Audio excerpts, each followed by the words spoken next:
At 16, I was kicked out of my home, right in the middle of winter. No warm coat, no money, no clear plan, just a backpack and a pain in my chest I'll never forget. And a year later, I came back, with the keys to that very same house, but this time as its owner. At 16, I was kicked out of my home, right in the middle of winter, without a warm coat, without money, without a clear plan, just with a backpack and a pain in my chest that I will never forget. But a year later, I came back, with the keys to that same house, but now as its owner. This isn't a made-up story. This is my life. And if someone had told me back then, on that cold evening when I stood on the porch with my hands red from the cold, that in a year I would buy this house, I wouldn't have believed them. Because at that moment, I didn't even know where I would sleep. I just wanted someone to hug me and say, "You'll be okay." But there was no one around.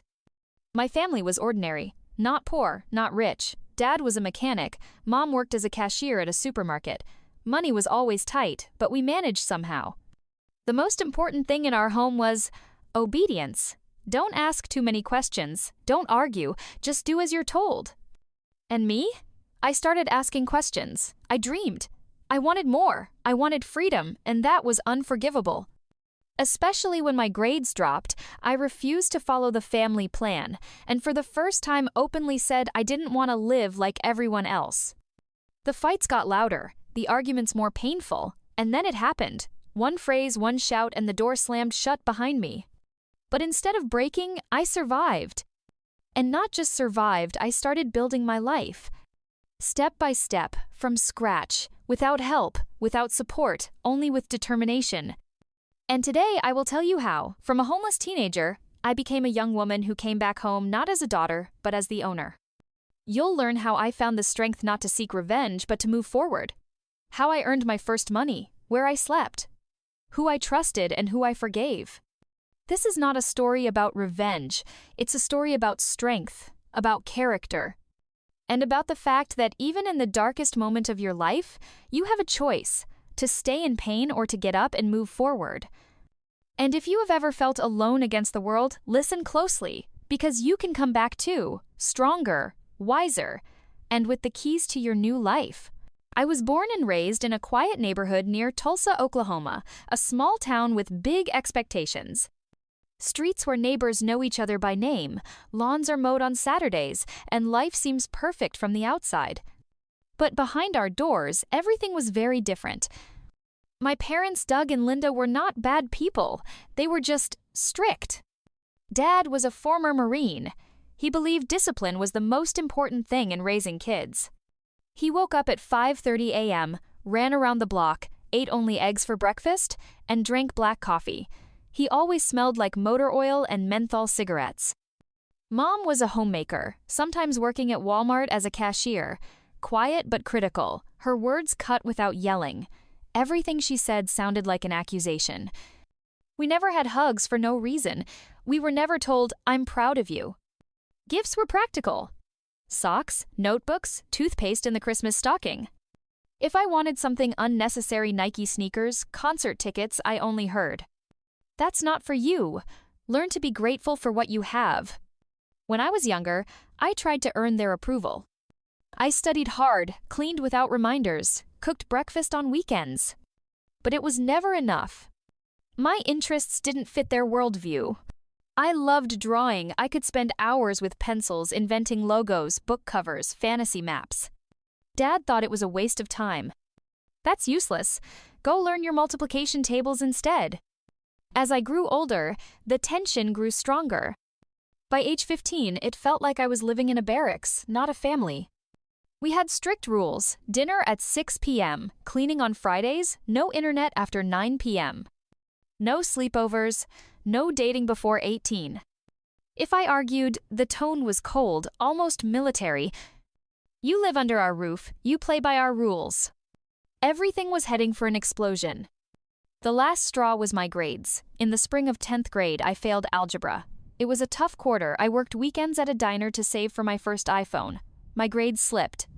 Instead of usual A's and B's, I got one D. When my parents saw the report card, the fight started. Dad was furious. He yelled that I was an ungrateful failure, that he wasn't going to feed a freeloader, and if you don't appreciate everything we do for you, get out. Mom just stood by the wall, arms crossed, silent. I didn't stay silent either. I told them I was tired of the constant pressure, that they never listened, that all I wanted was a little freedom, that I didn't have to be a copy of their dreams. And then he said, "If you're so grown up, go live on your own." It wasn't just a breakdown, it was a decision. 20 minutes later, my backpack was by the door. Inside a couple of t-shirts, a toothbrush, some cash, and a notebook where I drew my business ideas. They didn't even ask where I was going. They just shut the door behind me. I was 16. $42 in my pocket. No plan, no home, no support. Just vulnerability and some strange, inexplicable determination. One evening, when the door of my parents' house slammed shut behind me, I didn't immediately understand what had happened. I stood on the concrete walkway, backpack on my shoulders, with complete silence inside me. It was a Tulsa suburb, a quiet, clean street where in the evenings you could hear sprinklers watering the lawns. No yelling, no arguing. Just me, 16 years old, standing on a porch that was now someone else's. And I didn't know where to go. At first, I went to my friend Kylie's, to Enclade. She lived in a trailer with her mom and younger brothers. I hoped I could stay there at least for the night. Kylie let me in, of course, but her mom, seeing me in the morning, said bluntly, "I barely support 3 kids myself, you're not my responsibility."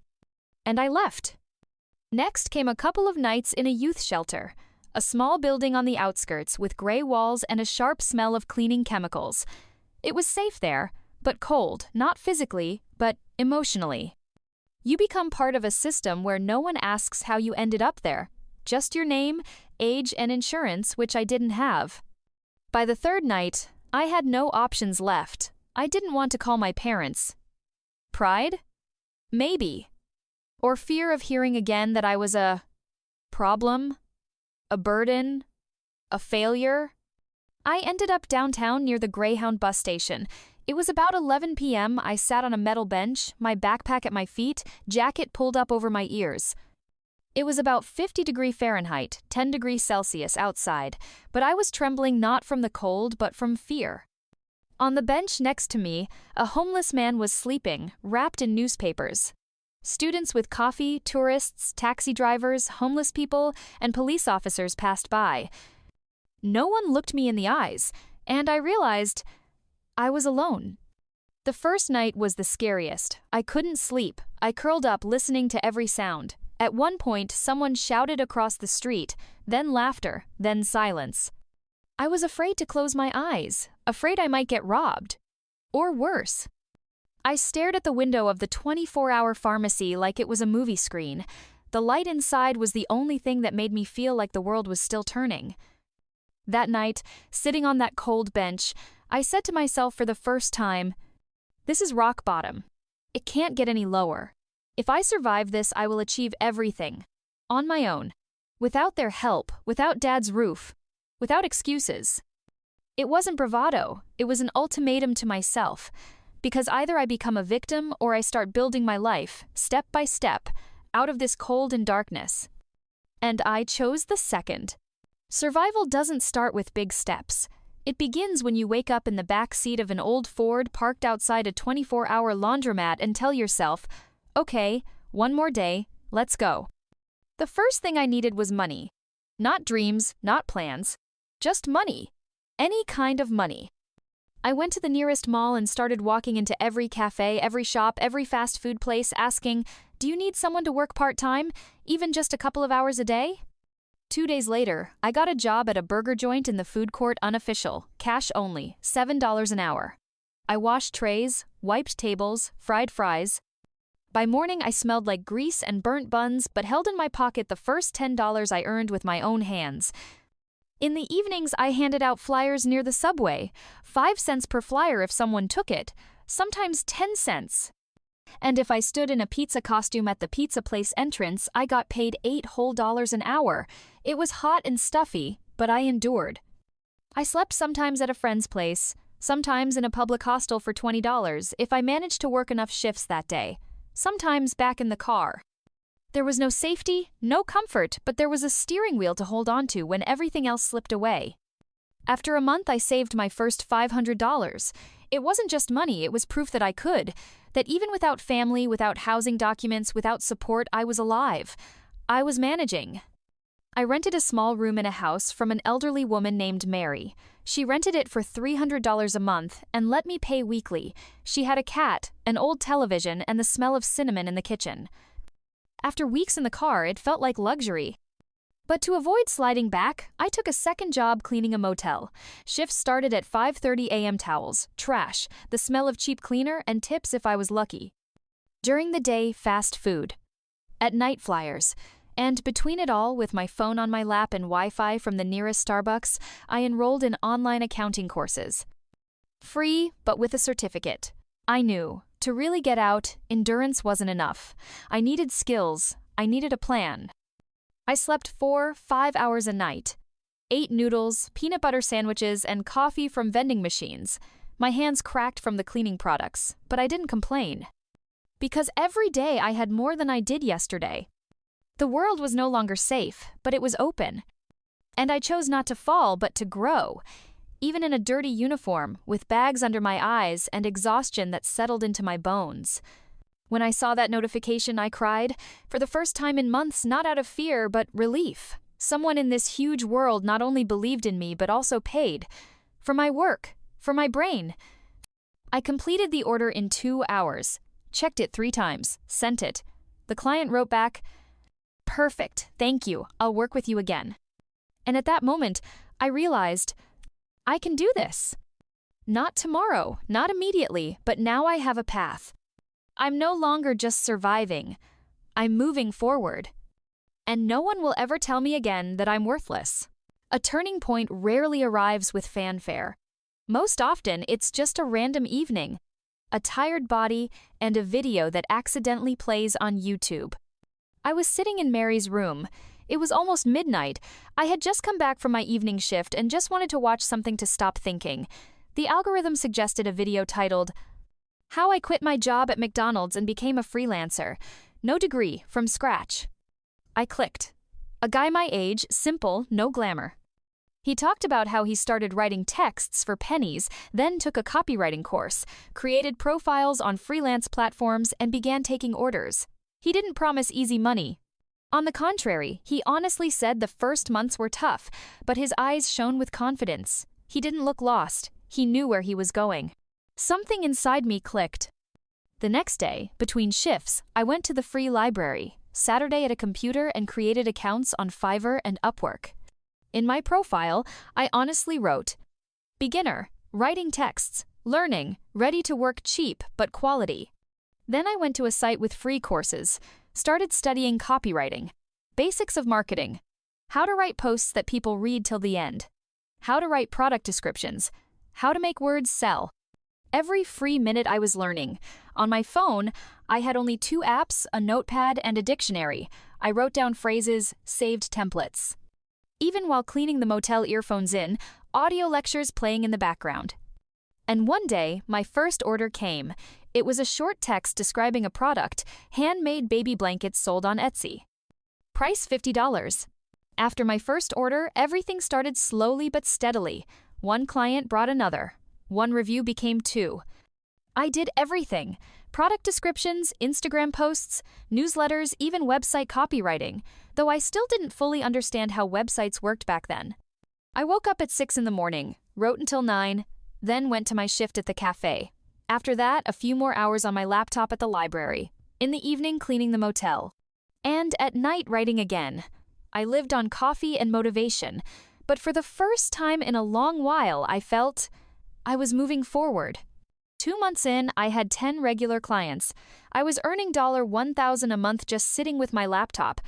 It wasn't easy money. I worked 16-hour days with no days off. But it was my money. Honest, without humiliation, without fear of being kicked out tomorrow. I started saving. Every week at least $100 into a savings account. The rest went to rent, food, internet, and a bit on self-education. Instead of new sneakers, a marketing course. Instead of parties, webinars on personal branding. And somewhere along the way, an important realization came.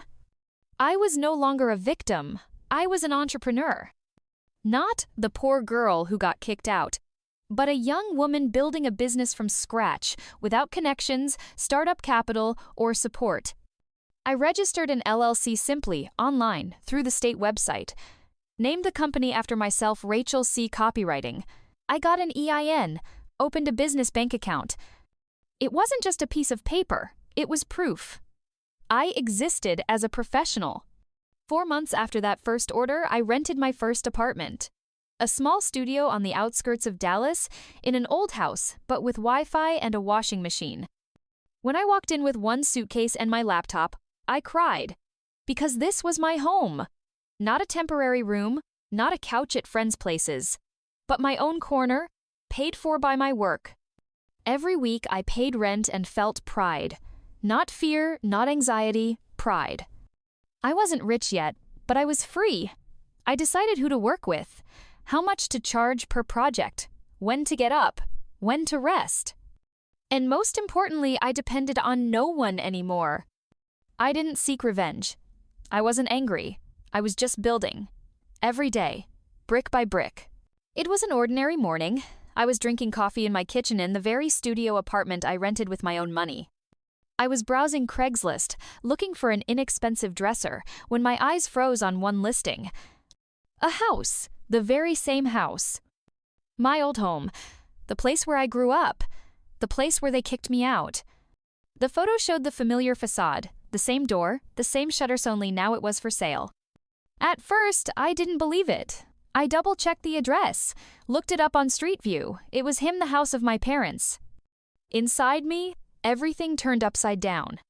First shock, then anger, and then, unexpectedly, a cold calm. I started digging deeper.